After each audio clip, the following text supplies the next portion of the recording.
काफ़ी समय पहले की बात है। प्रतापगढ़ नाम का एक राज्य था। वहाँ का राजा बहुत अच्छा था, मगर राजा को एक सुख नहीं था। वह यह कि उसके कोई भी संतान नहीं थी और वह चाहता था कि अब वह राज्य के अंदर किसी योग्य बच्चे को गोद ले, ताकि वह उसका उत्तराधिकारी बन सके और आगे की बागडोर को सुचारू रूप से चला सके। और इसी को देखते हुए राजा ने राज्य में घोषणा करवा दी कि सभी बच्चे राजमहल में एकत्रित हो जाएं। ऐसा ही हुआ। राजा ने सभी बच्चों को पौधे लगाने के लिए विभिन्न विभिन्न प्रकार के बीज दिए और कहा कि अब हम 6 महीने बाद मिलेंगे और देखेंगे कि किसका पौधा सबसे अच्छा होगा।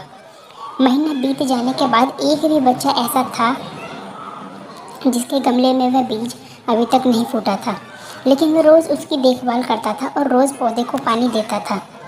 देखते ही देखते 3 महीने बीत गए। बच्चा परेशान हो गया। तभी उसकी माँ ने कहा कि बेटा धैर्य रखो, कुछ चीज़ों को फूलने में ज़्यादा वक्त लगता है।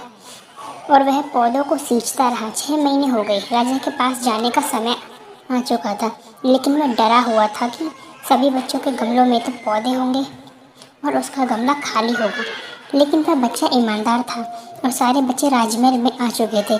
कुछ बच्चे जोश से भरे हुए थे क्योंकि उनके अंदर राज्य का उत्तराधिकारी बनने की प्रबल लालसा थी। अब राजा ने आदेश दिया, सभी बच्चे अपने अपने गमले दिखाएं। मगर एक बच्चा सहमा हुआ था क्योंकि उसका गमला खाली था। तभी राजा की नज़र उस गमले पर गई। उसने पूछा, तुम्हारा गमला तो खाली है।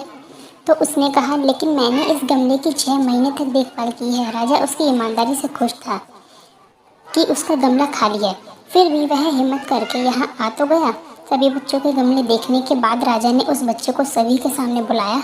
बच्चा सहम गया और राजा ने वह गमला सभी को दिखाया। सभी बच्चे ज़ोर से हंसने लगे। राजा ने कहा, शांत हो जाइए, इतनी खुश मत होइए। आप सभी के पास जो पौधे हैं वो सब बंजर हैं।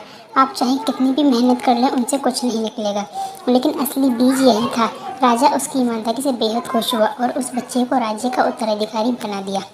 लेकिन हमें इस कहानी से क्या सीखने को मिलता है? मेरे हिसाब से अपने अंदर ईमानदारी का होना बहुत ज़रूरी है। तो ख़त्म होती है हमारी आज की कहानी। अगली कहानी में फिर मिलेंगे। ऐसी ही कहानी सुनने के लिए हमारे चैनल को सब्सक्राइब करें।